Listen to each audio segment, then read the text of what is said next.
అదే RTV app వార్తల్ని క్షణాల్లో చదివే అవకాశం ఉంటుంది. ఒక న్యూస్ పేపర్, ఒక టెలివిజన్ ఛానల్ మీ చేతుల్లో ఎప్పుడు ఉంటాయి. హర్ష ఒక్క నిమిషం తీసుకెళ్ళినప్పుడు సనాతన ధర్మం ఏమైంది? అగురేమో చెప్పండి. బరిష్ణిని వెంట తీసుకెళ్ళినప్పుడు సనాతన ధర్మం ఏమైంది? అది సనాతన ధర్మాన్ని నేను పాటిస్తూనే, నేను పోరాడుతూనే, ఓకేనా నాన్న, నేను ఏ పోరాటం ఎప్పుడు ఎలా చేయాలో నాకు తెలుసు. నేను ఇక్కడ మాట్లాడేది సనాతన ధర్మాన్ని కాపాడుతూ ఆడపిల్లలు నేను చేస్తూనే ఉంటూ, నా మీద ఎలిగేషన్స్ వస్తున్నాయి కాబట్టి వీళ్ళు ఎందుకు ఎలిగేషన్ చేయాలి లేనిపోని చెప్పి. మీరు ఒక మాట వినిపించట్లేదండి మాకు. రైట్ అగోరి ఒక్క నిమిషం, అగోరి అమ్మ మీరు ఒక్క నిమిషం ఆగండి. Right Harsha, so before me చెల్లెల లైఫ్ గురించి ఒకసారి చెప్పండి. ఇప్పుడు ఎలా మారిపోయింది మీకు చూడగానే 10 రోజుల తర్వాత ఏమనిపిస్తోంది? బిఫోర్ మీ సిస్టర్ లైఫ్ గురించి ఒకసారి చెప్పండి. షీ లైక్ ఏంజల్ అండి. Okay, Angel. మీరు ఒక వర్షన్ డబుల్ ఛానల్ చూస్తే మీకు తెలుస్తుంది. Okay, she like Angel.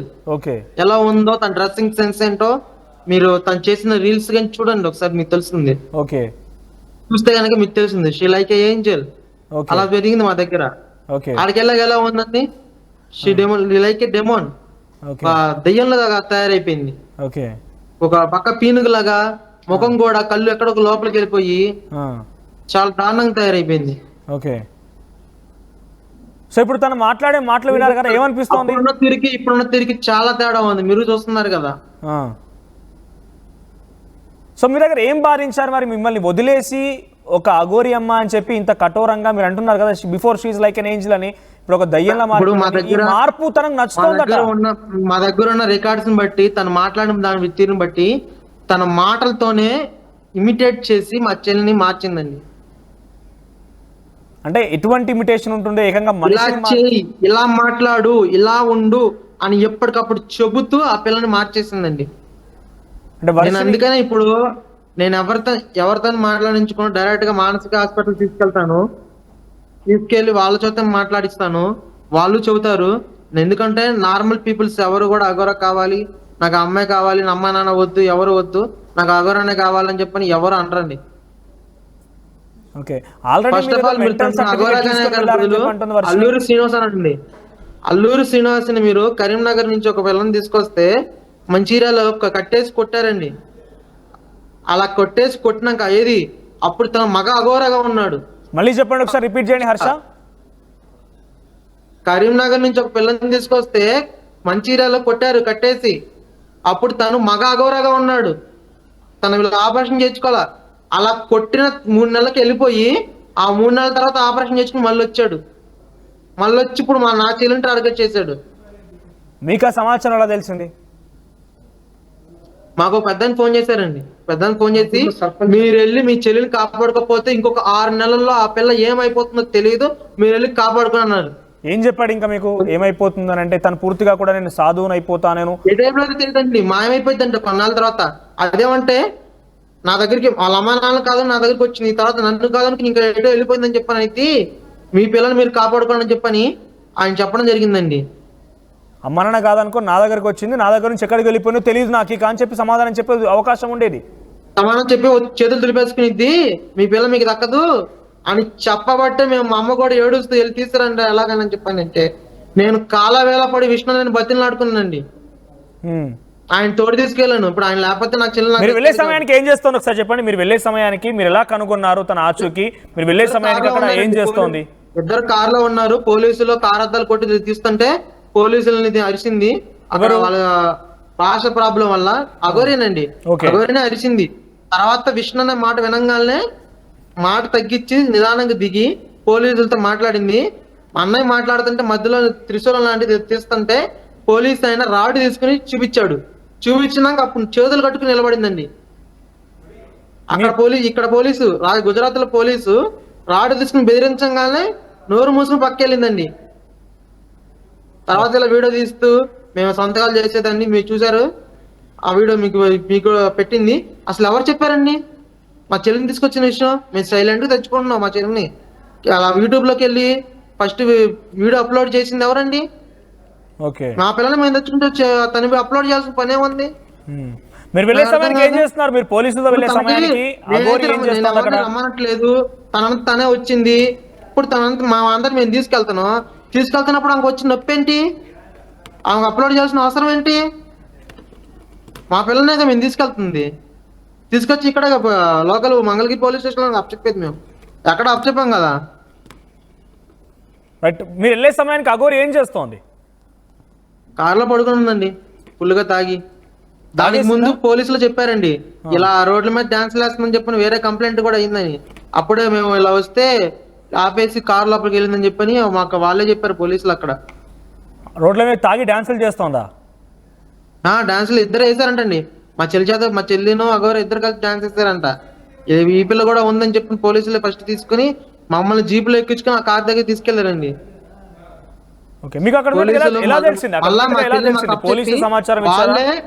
వాళ్ళే రైల్వే స్టేషన్ దాకా దించారండి పోలీసులే. వాళ్ళే అక్కడ నుంచి ఉజ్జయినికి టికెట్ బుక్ చేసి మమ్మల్ని అక్కడ తీసుకొచ్చింది కూడా వాళ్ళేనండి. టికెట్లు కూడా వాళ్ళే బుక్ చేశారు. మీకు అక్కడ ఉన్నట్టు ఎలా తెలిసింది? మంగళగిరి పోలీసులు ఎస్ఐ రవీంద్ర గారు, ఎస్ఐ శ్రీహరి బాబు గారు, ఇలా సిఐ గారి ఆధ్వర్యంలో మాకు లొకేషన్ ఎప్పటికప్పుడు వాళ్ళే ఫోన్ చేస్తూ ఇలా ఉంది తొందరగా ఎలాంటి తీసుకురండి. ఆ పిల్ల మీద మిస్సింగ్ కంప్లైంట్ కూడా ఫైల్ అయిందండి. ఆ ఎఫ్ఐఆర్ కాపీ చూపించబట్టే పోలీసులు కూడా వదిలేశారు. మాతో పాటు మా అమ్మ రావాల్సింది ఇలా మా నాన్న పడిపోయి గడ్డం పగిలిపోయి ఉంటే ఆయన చూసుకోవడానికి లేక, మా అమ్మ ఆయన చూసుకోవడానికి మనిషి లేకపోయేసరికి మా నాన్నతో పాటు ఉండి, ఇంకా మా భవానీ అని ఉందిలేండి ఒక సూర్యాపేటలో ఒక అమ్మాయి, మా చెల్లికి కూడా ఫ్రెండ్ ఒకప్పుడు.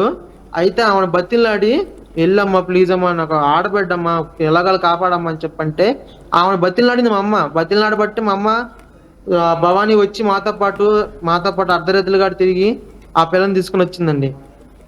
ఎగ్జాక్ట్ గా మీరు అక్కడ లొకేషన్ వరకు వెళ్ళిపోయారు. అయితే లొకేషన్ పోలీసులు చెప్పించిన లొకేషన్ దగ్గరికి ఇంకొంచెం కిలోమీటర్ దూరంలోనే ఉన్నారండి. పోలీసులు చూపించిన లొకేషన్ అయితే లేదు, దానికి కొంచెం కిలోమీటర్ దూరంలో ఉందండి పెట్రోల్ బంక్ దగ్గర. మీరు గమనించారు అయితే అది. సో ఇక్కడ అఘోరి తనకి గిఫ్ట్ గా ఇచ్చింది, ఆ చైన్ కూడా అమ్ముకున్నారు మా అన్న అని చెప్పి వర్షిణి చెప్తోంది. లేదండి మేమే అమ్ముకోలేదండి, ఆ చైన్ చైన్లకి అమ్ముకోలేదండి. ఇప్పుడు మీ చెల్లెల మానసిక పరిస్థితి ఎలా ఉంది?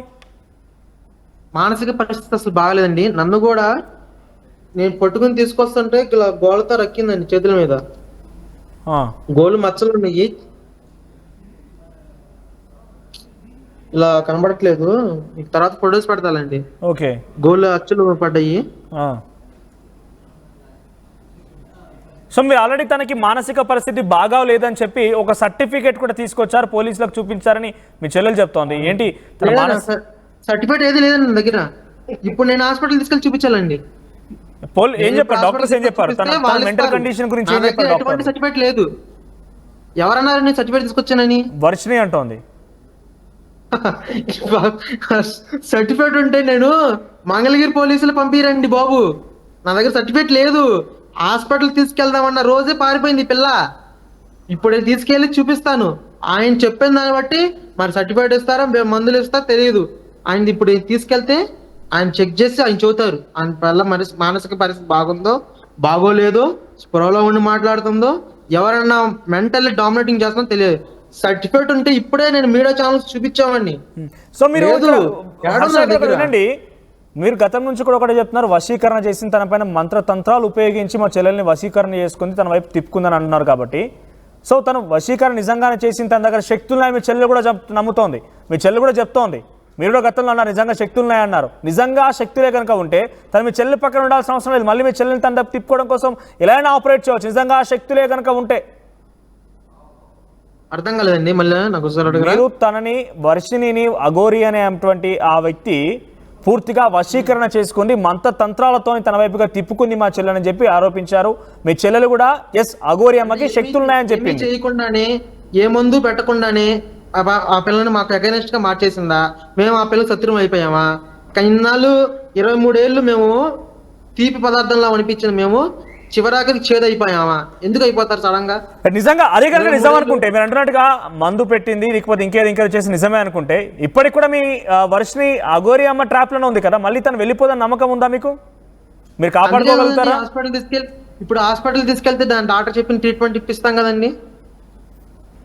మీరు ట్రీట్మెంట్ చెప్పిస్తాము. ఇన్నాళ్ళు పిల్ల మా దగ్గర లేదు కాబట్టి ఇక కొన్ని మాకు ఉన్న పూజలు తెలిసిన వాళ్ళ దగ్గరికి ఎవరెవరు పెద్ద పెద్ద వాళ్ళు చెప్పిన ఐడియాస్ ని బట్టి అన్ని ఫాలో అయ్యి ఏం చేయాలో అది చేస్తామండి. మా పిల్లల్ని మేము జాగ్రత్త చేసుకుంటామండి. మేము మా పిల్లల్ని కాపాడుకోవాలని చూసుకుంటున్నాం, కానీ ఏ కన్నత తల్లిదండ్రులు ఏ సొంత అన్న అయినా సరే ఈ పిల్లల్ని నాశనం చేసుకోవాలని చంపుకోవాలని అనుకోరండి. ఆఫ్ కోర్స్, అవును. హర్ష, ఇక్కడ ఒక విషయం చాలా ఇంట్రెస్టింగ్ గా చాలా మంది కూడా అడుగుతున్నారు. ఇప్పటికే మీరు అన్నారు ఒక మాట, ప్రతి ఒక్కటి ఆర్టీవీ పెట్టేటువంటి సర్వే ఆ పోల్లో నేను చూస్తున్నాను, అఘోరి అమ్మ అంటే ఎవరికి నమ్మకం లేదని చెప్తున్నారు కదా. ఇంకొక లాస్ట్ విషయం మీ దగ్గర నుంచి నేను చాలా క్లియర్గా రాబట్టాలనుకుంటున్నాను. అఘోరి అమ్మ మద్యం సేవిస్తుందని చెప్పడానికి మీ దగ్గర ఏమైనా ఆధారం ఉందో ఒక్కసారి చూపించండి. ప్రజల్లో ఇంకా అఘోరి పైన వివరంగా మీ దగ్గర నుంచి ఏమైనా సమాధానం వస్తుందో చూద్దాం. నేను సరేనండి, దీనికి నేను సమాధానం చెప్తాను. నేను విష్ణుని, ఇప్పుడు మీకు కావాల్సిన ప్రూఫ్ అంటున్నారు కదా, మా దగ్గర ఇప్పుడు ఫోటోలు అయితే లేవు, కానీ తాగిన బాటిల్ 3 ఉన్నాయి నా దగ్గర. మీరు టెస్ట్ చేయించుకుంటారంటే రేపే మీకు పార్సల్ చేసి పంపించేస్తాను. రా తాగిద్ది ఆవిడ, నోట్లో బాటిల్ పట్టుకొని పైకి లేపేసి తాగుతుంది. ఎంగిల్ అనేది ఖచ్చితంగా మందులో మిక్స్ అవుతుంది. ఆ బాటిల్స్ ఇంకా అట్లే ఉన్నాయి, కావాలంటే రేపే పంపిస్తా. 50 బీర్ బాటిల్స్ ఇంకా అట్లే పడేస్తున్నాయి. అవి కూడా టెస్ట్ చేస్తే అవి ఎవరు తాగారో, ఆ ఎంగిల్ ఎవరిదని మీకు సర్వేలో తెలిసిపోతుంది. అది మీ దగ్గర ఫోటోస్, ప్రూఫ్స్, గతంలో తను ఎక్కడైనా మిమ్మల్ని వేధించినప్పుడు ఫోన్లో మాట్లాడిన ఆడియో ఏదీ లేదా? గతంలో మాట్లాడిన ప్రూఫ్స్ మమ్మల్ని వేధించడం అంటే ఏం లేదండి. అంటే మీరు హర్ష వైన్ తీసుకొచ్చేవాడు, హర్షనే బీర్స్ తీసుకొచ్చేవాడు, తనకి హర్షనే ఆల్కహాల్ తీసుకొచ్చాడు అంటున్నారు చెప్తున్నారు కాబట్టి ఆడియో ఏది లేదా? నార్మల్ గా ఉండదు. కానీ శ్రీవర్షిని విషయంకి వచ్చినప్పటికే ఇలా ఎత్తుకెళ్ళిపోవడం అనే పని చేసింది. ఇలా ఎత్తుకెళ్ళిపోవడం అనేది చేసిన తర్వాత మేము ఆరాధిస్తే పోలీసుల ద్వారా తెలిసిందంటే ఈ అమ్మాయి ఒక్కటి కాదనన్నా, ఏదైనా ఉంటే మీరు త్వరపడి తొందరగా తీసుకొచ్చుకోండి, మేము రాకూడదు, అమ్మాయి 23 ఏళ్ళు, మీరు నచ్చ చెప్పుకొని తెచ్చుకోండి, ఎక్కడుందో చెప్పండి చెప్తానన్నారు. సో విష్ణు, గతంలో మనం లైవ్ లో మాట్లాడినప్పుడు కూడా అఘోరి ఒక మాట చెప్పింది, వర్షిని ఒక్కతే కాదు నా దగ్గర ఇంకా 14 మంది శిష్యురాలు ఉన్నారని చెప్పింది. మీరు వెళ్ళి అక్కడ కలిసినప్పుడు ఎవరైనా కనిపించారా? లైవ్ లో తీసుకురావచ్చు కదండి ఆవిడ, వాళ్ళని కూడా ఇట్లాగే ఒకసారి లైవ్ లోకి తీసుకురావచ్చు కదండి. మాకు కూడా చాలా డౌట్ లో అడుగుతాం కదా. మీకు అఘోరి లైవ్ లో రావాలా? సారీ, అఘోరిని లైవ్ లో తీసుకోమంటారా? అదే ఒకసారి అఘోరిని కాదండి, అఘోరి శిష్యురాలను కూడా తీసుకోండి, 14 మందిని. తను చెప్పిన మాట మీరు ఏదైనా చూసారా? మీరు తనతో దగ్గరగా ఉన్నంత వరకు ఎవరు కూడా అంత దగ్గరగా లేరు. వారం రోజులు తనతో పాటు ఉన్నారు, తనకు గురించి తెలుసు, తను మద్యం తీసుకుంటుందని తెలుసు, అన్ని విషయాలు తెలుసు, ఇంకా అంత దగ్గరగా ఎవరికి తెలియదు. నేను మీకు చెప్తాను, నేను ఒకే ఒక అమ్మాయిని చూసాను, ఆవిడ దగ్గర ఫోటోతో సహా చూశాను. చాలా పెద్దవాళ్ళు, వాళ్ళు చాలా పెద్దవాళ్ళు. ఆవిడ రీసెంట్ గా 10 లక్షల కేసు వేసింది ఈవిడ మీద. పెద్దవాళ్ళు అంటే వయసు రీత్యా పెద్దనా లేదంటే చాలా రిచ్ అనా? రిచ్ అండి. ఆ అమ్మాయిని తనతో పాటు చూసారా మీరు? ఫోన్ లో కనీసం ఇవిడ హలో అనకపోతే ఆవిడ అన్నం తింది అక్కడ. అర్థం కాలేదు. ఈమె హరా అనకపోతే అక్కడ ఆవిడ అన్నం తినదా? హలో హలో అని అనకపోతే, బాగున్నావా అని అనకపోతే అక్కడ ఆవిడ ముద్ద ముట్టదు. అంతలా అట్రాక్ట్ అయిపోయింది ఆ అమ్మాయి. ఇప్పుడు ఆ అమ్మాయి బయటకు వచ్చేసింది, ఎలా వచ్చిందో తెలియదు, ఎవరితో మాట్లాడట్లేదు. సేమ్ ఇట్లాగే అంటే వర్షిని ఎలా చేసిందో అమ్మ కూడా అలానే చేసింది. శంకర్పల్లిలో కేసు అయిందండి, 9,80,000 రూపాయలు నగదు వచ్చి 5 లక్షల రూపాయలు దాదాపు వాళ్ళ దగ్గర వసూలు చేసింది. ఈ 15 లక్షల రూపాయలతోనే వర్షినికి ఒక రిచ్ లైఫ్ చూపించింది. ఈ రిచ్ లైఫ్ వల్ల ఆవిడ ఎడిక్ట్ అయిందని నా అనుమానం. సగం మందులు, సగం ఎడిక్షన్. రైట్ విష్ణు, గతంలో మీరు కూడా సాధన చేశారు, రాజేష్ నాథ్ దగ్గర మీరు సాధన చేశారని చెప్తున్నారు కాబట్టి అఘోరి ఫేక్ అంటూ పదే మాట్లాడుతున్నారు. అఘోరి అసలు అఘోరి కాదు, అల్లూరి సీను అంటున్నారు ఒకసారి. సో అఘోరి ఫేక్ అనడానికి మీ దగ్గర ఉన్నటువంటి మాటలు ఏంటి ఒకసారి మళ్ళీ మీరు రిపీట్ చేయగలుగుతారు? అఘోరి ఫేక్ అని ఎలా అనుమానం వచ్చింది మీకు? అనుమానం ఇప్పుడు ఎందుకు వచ్చింది? చెప్పండి నాకు ఒకసారి. ఇప్పుడు ఎందుకు వచ్చింది? ఇప్పుడు అనుమానం ఎందుకు వచ్చింది? ఇప్పుడు కాదండి, నాకు ఫస్ట్ నుంచి తెలుసు అండి. కాకపోతే మా గురువులు చెప్పింది ఏంటంటే మీకు అనవసరం, మీ పని మీరు చూసుకోండి అన్నారు. మా పని మేము చూసుకున్నాం. ఎప్పుడైతే ఈ అమ్మాయి జోలికి వచ్చిందో అప్పుడు మేము బయటకు వచ్చాం. అంటే ఎప్పుడు తెలిసింది మీకు అఘోరి ఫేక్ అని? ఎప్పుడు తెలిసింది? సారీ, అఘోరి ఫేక్ అని ఎప్పుడు తెలిసింది మీకు? అఘోరి ఫేక్ ఒరిజినల్ రెండు నాకు అక్కర్లేదండి. నాకు ఆల్రెడీ ఒక అఘోరి ఉన్నారు, ఆయన నా గురువు, నేను అటువైపు ఉన్నాను. మరిన్ని వీడియోస్ కోసం ఛానల్ ని సబ్స్క్రైబ్ చేయండి, లేటెస్ట్ అప్డేట్స్ కోసం వాట్సాప్ ఛానల్ ని ఫాలో చేయండి, అండ్ లింక్ డిస్క్రిప్షన్ లో ఉంది.